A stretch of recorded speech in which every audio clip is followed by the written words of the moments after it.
Om Namo Bhagavate Vasudevaya. Om Namo Bhagavate Vasudevaya. Om Namo Bhagavate Vasudevaya. Narayanam Namaskritya Naram Chaiva Narottamam Devim Saraswatim Vyasam Tato Jayamudiraye.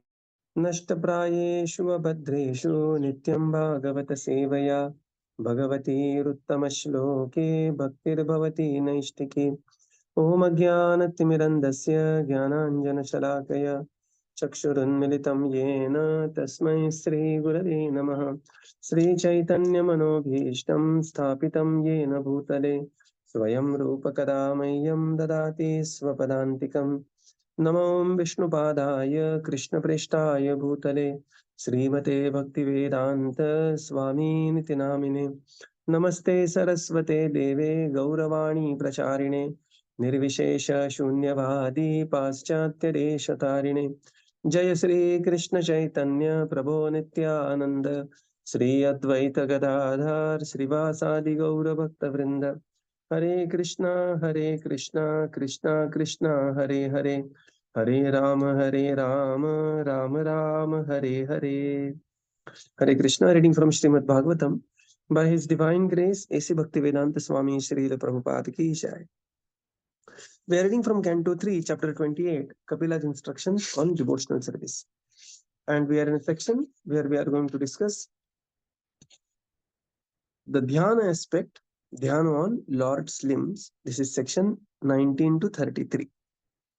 So we are at text 20. Is there any problem in starting the class or something like that, Mudita Krishna Prabhu?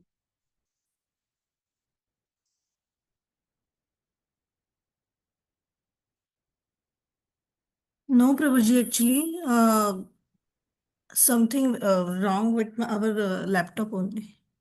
Oh, acha. Yeah, no problem. Because now I have not joined as a panelist, it is just unmuted. So I was just thinking whether the app is not behaving, Anyway, so we come to text 20, very beautiful text. We'll recite this. Tasmin labdha padam chittam तस्मिन् लब्धपदं चित्तं sarva avayava samsthitam सर्व अवयवसंस्थितं विलक्षयित्र संयुजात् विलक्षयकत्र संयुज्यात् अंगे भगवतः मुनिः। अंगे भगवतो मुनिः. Translation. In fixing his mind on the eternal form of the Lord, the yogi should not take a collective view of all his limbs, but should fix the mind on each individual limb of the Lord. Purport. The word Muni is very significant. Muni means one who is very expert in mental speculation or in thinking, feeling, and willing. He is not mentioned here as a devotee or yogi. Those who try to meditate on the form of the Lord are called Munis or less intelligent, whereas those who render actual service to the Lord are called bhakti yogis. Thought process described below is for the education of the Muni, in order to convince the yogi that the absolute truth or Supreme Personality of Godhead is never impersonal at any time. The following verses prescribe observing the Lord in his personal form, limb after limb. To think of the Lord as a whole may sometimes be impersonal. Therefore, it is recommended here that one first think of his lotus feet, then his ankles, then the thighs, then the waist, then the chest, then the neck, then the face, and so on. One should begin from the lotus feet and gradually rise to the upper limbs of the transcendental body of the Lord. Hare Krishna. So now Kapila Muni says the process of dhyana. What is the process of dhyana? Tasmin labdhapatam chittam. In fixing his mind on the eternal form of the Lord, the yogi should not take the collective view of the Lord, that is dharana, but should fix the mind on each individual limb of the Lord. So, now we are why this is the preamble for all the coming verses. Why we have to focus on how we have to take very systematic darshan of the Supreme Lord. In the purport, Srila Prabhupada says the word Muni is here refers to somebody. Muni means one who is very expert in mental speculation or thinking. And is thinking because his thinking needs to be given a direction. Therefore, the Muni who is engaged in all these previous processes, sitting posture and everything, and trying to meditate on the Supreme Lord, he has to meditate. First thing is not meditate on anything void or impersonal. And second thing is very detailed meditation on the form of the Lord, limb by limb. Prabhupada says, the following verses prescribe observing the Lord in his personal form, limb after limb. Right. So we'll begin with the lotus feet and then gradually rise up to the upper limbs of the transcendental body of the Supreme Lord.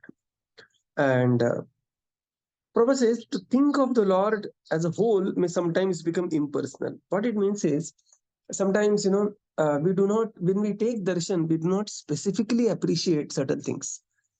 Like when we go and take darshan, when somebody says, so which dress Lord was wearing today? Which dress he was wearing? And you say that, what was there in the turban of the Lord? And then what was the backdrop of the altar? What was the... So taking darshan is noting the very specifications and appreciating. Right. It is not that, you just look and come back. No. One has to very systematically take darshan, look at the lotus feet of the Lord. Now here it will come very systematically.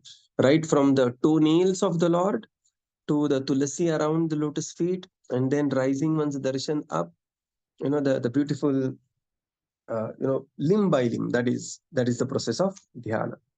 Again, all these verses are extremely beautiful. So we will be reciting most of them. Okay, text 21, very beautiful verse. Now here it is, taking darshan of the Lord is very, very auspicious. Right. So we'll recite this verse, slightly difficult verse, we'll recite. Sanchintayet bhagavatas charanarvindam. Sanchintayed Bhagavata Sanchintayet Charanarvindam Vajrankushadvaja sarvodhuhalanchanadyam. Vajrankushadvaja उत्तुङ्गरक्तविलसत्नखचक्रवाला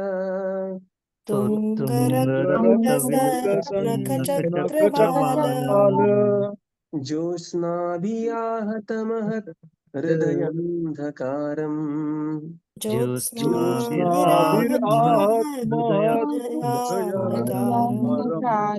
Translation.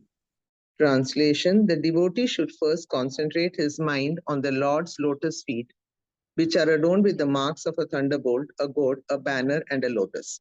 The splendor of their beautiful ruby nails resembles the orb of the moon and dispels the thick gloom of one's heart. Purport.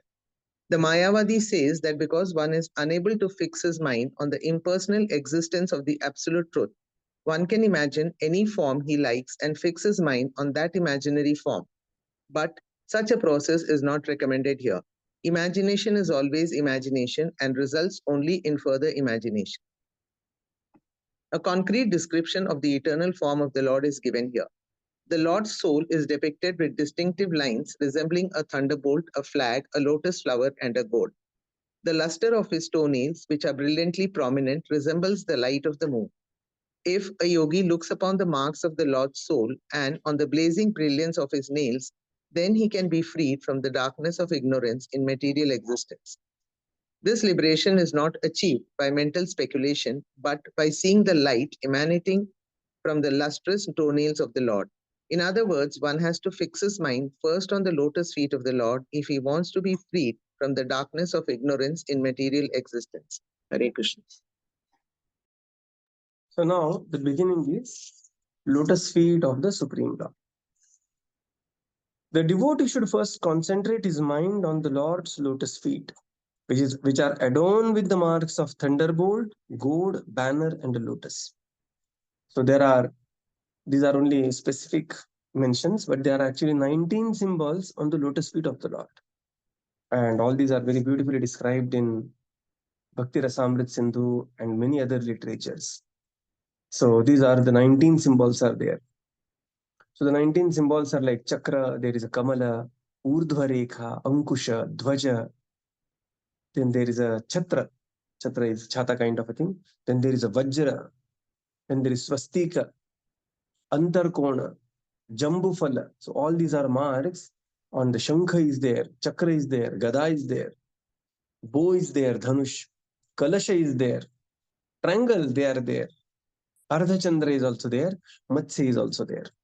So there are very beautiful, and when Vrindavan, when Lord Krishna, Balaram, when they were moving around Vrindavan, all these footprints were always there on the bhumi of Vrindavan.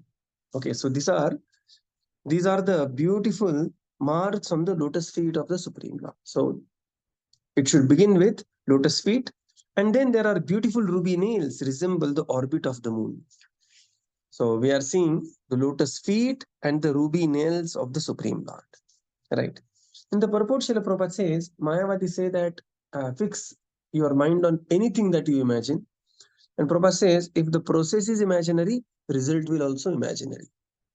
Right.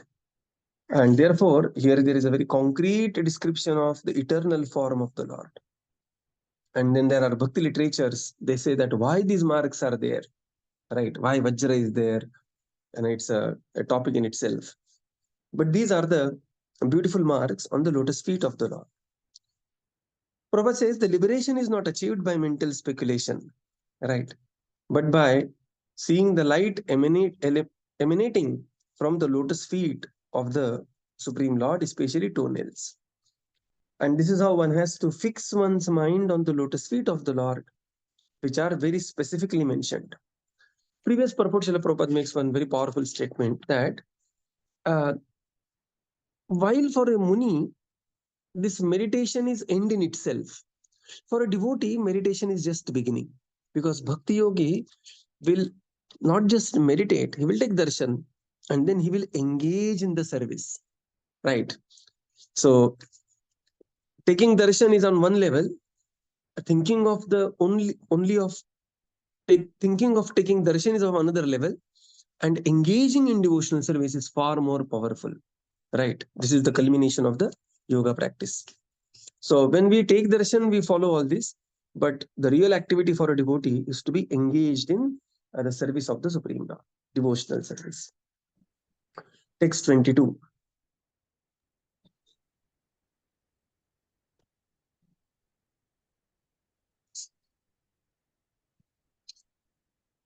So actually all these are very beautiful verses, but we'll not be reciting all of them. It will take a long time. We will recite somewhere in between one of the verse. Okay, text 22, we'll not recite this. Yat shaucha nisrita sarita pravarodakena तीर्थेन मूर्ध्नि अधिकृतेन शिवोऽभूत् ध्यातुर्मनश्शमलशैलनिसृज्य वज्रम् ध्यायेच्चिरं भगवतश्चरणारविन्दम्. Translation. The blessed Lord Shiva becomes all the more blessed by bearing on his head the holy waters of Ganges, which has its source in the water that washed the Lord's lotus feet. The Lord's feet act like thunderbolts hurled to shatter mountain of sins stored in the mind of the meditating devotees. One should therefore meditate on the lotus feet of the Lord for a long time. Purport. In this verse, the position of Lord Shiva is specifically mentioned. The impersonalist suggests that the absolute truth has no form and that one can therefore equally imagine the form of Vishnu or Lord Shiva or the goddess Durga or their son Ganesha. But actually, the Supreme Personality of Godhead is the Supreme Master of everyone. In the Chaitanya Charitamrita Adi 5.142, it is said, Ekale Ishvara Krishna Arasabhapratya. The Supreme Lord is Krishna and everyone else, including Lord Shiva and Lord Brahma, not to mention other demigods, is servant of Krishna. The same principle is described here. Lord Shiva is important because he is holding on his head the holy Ganges water, which has its origin in the foot wash of Lord Viṣṇu. In the Hari Bhakti Vilasa by Sanatan Goswami, it is said that anyone who puts the Supreme Lord and demigods, including Lord Shiva and Lord Brahma, on the same level, at once becomes a Pashandi or atheist. We should never consider that the Supreme Lord Viṣṇu and the demigods are on the equal footing. Another significant point of this verse is that mind of the conditioned soul, on account of its association with the material energy from time immemorial, contains heaps of dirt in the form of desires to lord it over material nature. This dirt is like a mountain, but a mountain can be shattered when hit by a thunderbolt. Meditating on the lotus feet of the Lord acts like a thunderbolt on the mountain of dirt in the mind of the yogi. If a yogi wants to shatter the mountain of dirt in his mind, he should concentrate on the lotus feet of the Lord and not imagine something void or impersonal. Because the dirt has accumulated like a solid mountain, one must meditate on the lotus feet of the Lord for quite a long time. For one who is accustomed to thinking of the lotus feet of the Lord constantly, however, it is a different matter. The devotee are so fixed on the lotus feet of the Lord that they do not think of anything else. Those who practice the yoga system must meditate on the lotus feet of the Lord for a long time after following the regulative principles and thereby controlling the senses. It is specifically mentioned here, Bhagavatas Charanarvindam. One has to think of the lotus feet of the Lord. The Mayavadis imagine that one can think of the lotus feet of the Lord Shiva or Lord Brahma or the goddess Durga to achieve liberation, but this is not so. Bhagavata is specifically mentioned. Bhagavata means of the Supreme Personality of Godhead, Viṣṇu, and no one else. Another significant phrase in this verse is Shiva Shivo Bhut. By his constitutional position, Lord Shiva is always great and auspicious, but since he has accepted on his head the Ganges water, which emanated from the lotus feet of the Lord, he has become even more auspicious and important. The stress is on the lotus feet of the Lord. A relationship with the lotus feet of the Lord can even enhance the importance of Lord Shiva, or to speak of other ordinary living entities. Yes. So next is why on the lotus feet of the Supreme Lord? The blessed Lord Shiva became all the more blessed by bearing on his head the holy waters of Ganga. And what is Ganga? Ganga is Charanamrit from the Lord's lotus feet. The Lord's feet act as a thunderbolt which ensure the mountain of the material dust is smashed to pieces, and therefore one should meditate on the lotus feet of the Lord for a long time. Okay, so it's a prolonged meditation. In the purport, Srila Prabhupada mentions that Lord Shiva is a very specific personality. So Lord Shiva is neither a Jiva Tattva, he is actually a Vishnu Tattva in touch with the material nature. And Brahma Samhita has very beautiful description about Lord Shiva. Kshiram yatha dadi vikar vishesha yogad sanjayate nahi tatha prithagasti heto yah shambhutam api tatha samupaiti karyat govindamadi purusham tamaham bhajami. So whenever we go to any Shiva temple, one should offer this mantra, right, which is from Brahma Samhita, very, very dear to Lord Shiva and exactly enabling position of Lord Shiva. But Lord Shiva is not equal to Lord Viṣṇu. This is very important thing. So Lord Shiva by nature is very, very magnanimous and very auspicious. And he becomes even more auspicious. Now, what is the analogy here is Lord Shiva is already very Mangalmay. The name itself is Shiva. Shiva means very auspicious. So Lord Shiva is very auspicious, but he becomes even more auspicious by taking Charanamrit of the Lord on his head. Right. The second is about the thunderbolt. The mind of a conditioned soul, Prabhupada writes here, is filled with the material dirt. What is this dirt? So many desires, so many experiences, so many sochati and kangshati. Right. There are so many lamentations and so many desires. I've seen I've seen people in our own personal lives. We can see that there is always some cribbing going on, some blaming going on, something is going on, and it's a huge mountain. And by every crib that we have, by every excessive complaint that we have in our mind, what we are essentially doing is we are creating another body for another experience. Oh, in my next life, let me have better somebody that we are currently cribbing about. So Prabhupada says, over the period, it accumulates like a solid mountain. And therefore, Lord's lotus feet act as a thunderbolt, and which will destroy this mountain of dukkha and ashru and everything else. Later, the word will come, dukkha-ashru sagara. Right? All our cribbing, crying, shochati, kangshati, all this huge mountain will be destroyed. And therefore, there are beautiful prayers. Ekenu bhujinu prabhu, tomara charana.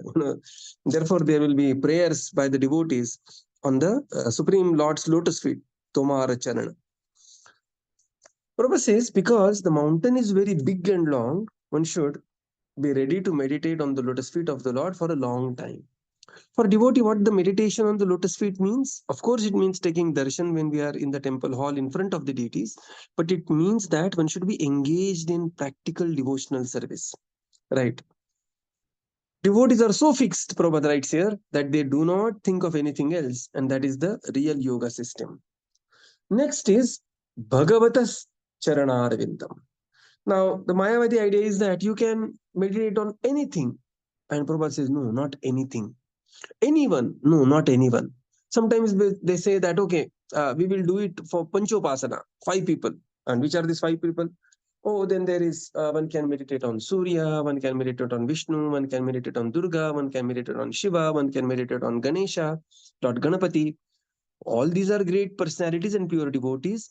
But specifically, if you are following the process of Dhyana Yoga, you are supposed to meditate on the form of the Supreme Lord.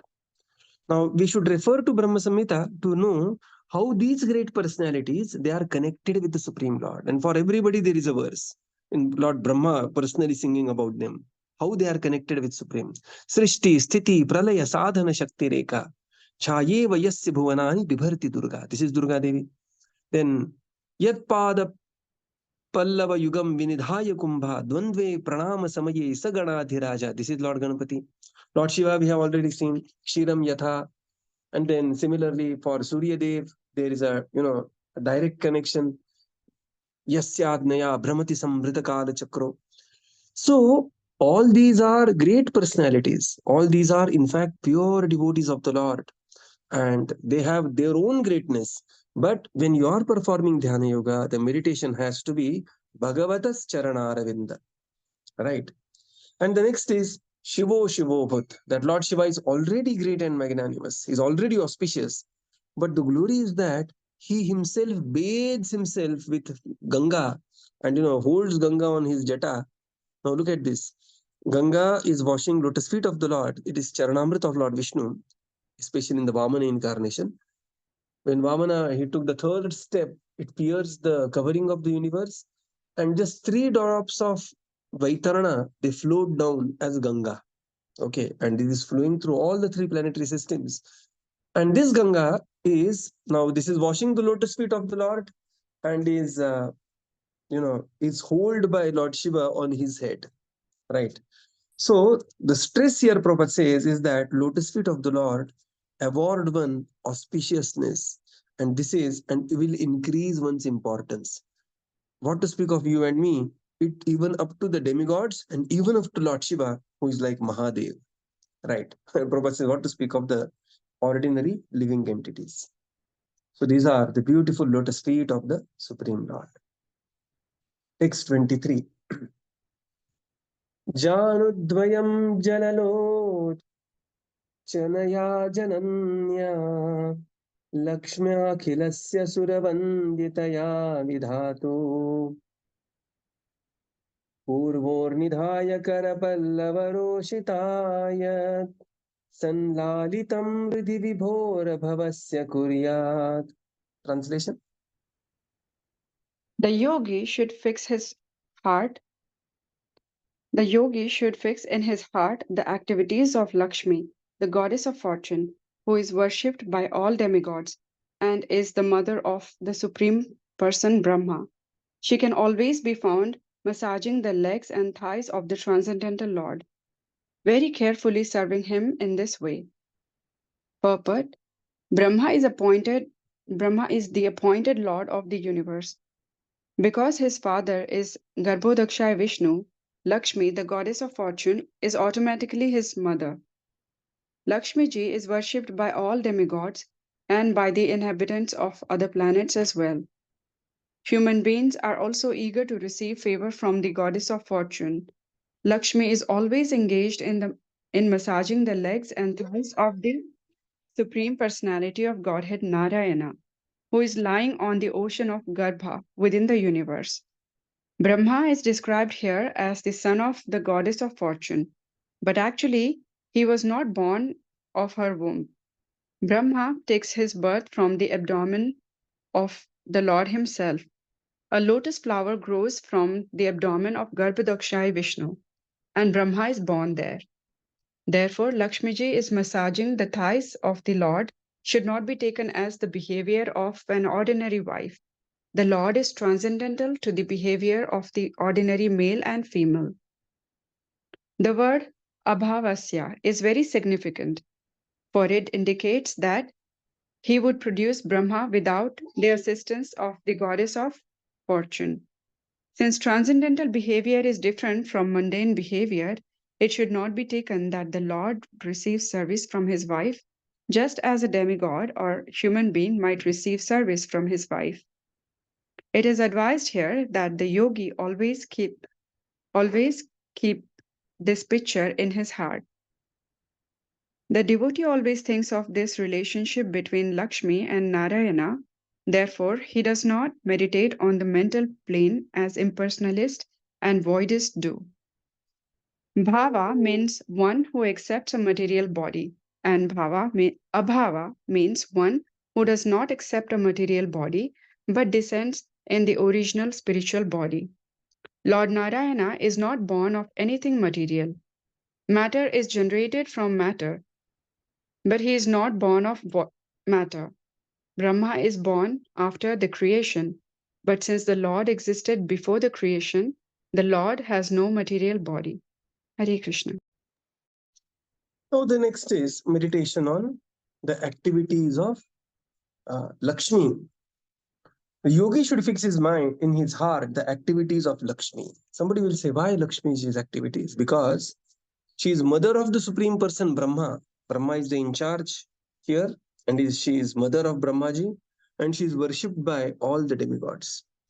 And she is found to be massaging the lotus feet of the Supreme Lord, very carefully serving. So we are still continuing with glories of the lotus feet of the Lord. In the purport, Srila Prabhupada writes, Brahmaji is the appointed Lord of the universe, and his father is, Lord Brahma's father is Lord Viṣṇu, and automatically Lakshmi ji is Brahmaji's mother. As such, Brahma has not come from Lakshmi, right? Lord simply created Brahma out of his navel, but because Lord Viṣṇu is father, Lakshmi ji automatically becomes mother of Brahma. Further, Srila Prabhupada says, Lakshmi ji massaging lotus feet of the Lord is not something like wife massaging husband's feet, if at all, or vice versa. So Prabhupada says this is not materialistic understanding. One has to remember this. The problem with the conditioned soul is that he will project his own activities on the activities of the Supreme Lord.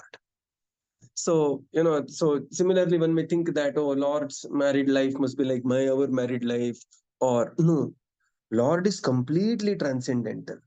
And therefore, the word used here is Abhavasya means without assistance of Mother Lakshmi, Lord actually produced Brahmaji. Right. So this is very important. Prabhupada writes here. Next here is the transcendental behavior, Prabhupada says, is different than the mundane behavior. It should not be taken as the Lord receives service from his wife, as the demigod or the human beings might receive service from their wives. It is different. And therefore, the yogi is advised to meditate on the Lord and their relationship as Lakshmi Narayan, Sitaram, or Radha Krishna. Bhava means one who is accepting material body, and Abhava means one who descends in the spiritual body. Now, Brahmaji receives his body from the Lord, but the Lord exists before Brahma, and Prabhupada says, and therefore Supreme Lord Narayana is beyond anything and everything matter. And therefore, even Shankaracharya, he accepts this Narayana Paro Vyaktat. So we will conclude here and continue tomorrow. Srila Prabhupada Jai, Gaura Bhakta Vrinda ki Jai. Thank you, Prabhupada. Thank you, everyone. Thank you, Prabhupada. Thank you, Thank Jyoti. you. Hare Krishna.